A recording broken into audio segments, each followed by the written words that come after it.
ฉันไว้คนเดียวได้ไงเรื่องราวที่ผ่าน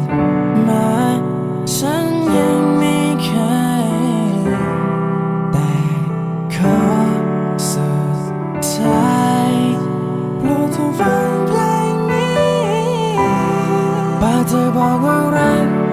นี่เธอรักแบบไหนแล้วที่บอกว่ารักตกลงว่าเธอได้คิดยังไงตกลงผิดที่ฉันใช่ไหม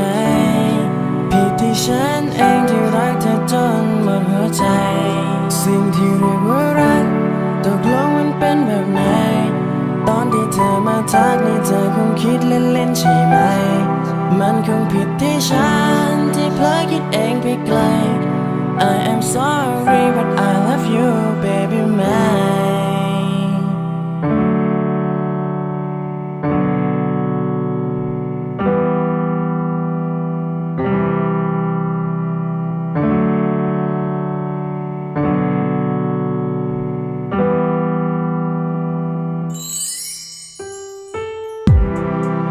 มีคำบางคำอยากจะบอกให้เธอฟังแม้ถึงพูดไปแล้วเธอไม่ค่อยอยากฟัง Love you baby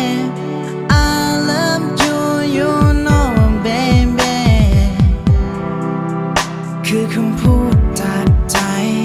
แม้เธอไม่เคยจะฟังฉันแต่โทษที่ฉันไม่เคยจะฟังมันไม่ได้อยากให้เธอได้เข้าใจหรอกแค่อยากจะพูดทุกคำที่บอกว่าออกมาจากใจเธอคงไม่เป็นไรแต่เธอบอกว่ารักนี่เธอรักแบบไหนแล้วที่บอกว่ารักตกลงว่าเธอได้คิดยังไงตกลงผิดที่ฉันใช่ไหมผิดที่ฉันเองที่รักเธอจนหมดหัวใจสิ่งที่เรียกว่ารักตกลงมันเป็นแบบไหนตอนที่เธอมาทักนี่เธอคงคิดเล่นๆใช่ไหมมันคงผิดที่ฉันที่เพลอคิดเองไปไกล I am sorry but I love you baby mine ฉันไม่เข้าใจกับคำพูดที่เธอบอกมันออกมาจากใจหรือที่เธอใช้เพียงต้องการหรอกเธอไม่รักฉันไม่ต้องการหรอกให้เธอบอกเพราะสุดท้ายเธอก็ไป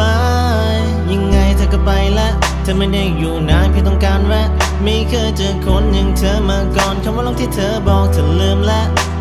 แต่ฉันไม่เคยลืมอดีตมันทิ่มแทงดังคมน้ำไม่ว่ายังไงเธอก็ไปแต่ขอได้ไหมช่วยตอบฉันทีนี่เธอรักแบบไหนแล้วที่บอกว่ารักตกลงว่าเธอได้คิดยังไงตกลงผิดที่ฉันใช่ไหมผิดที่ฉันเองที่รักเธอจนหมดหัวใจสิ่งที่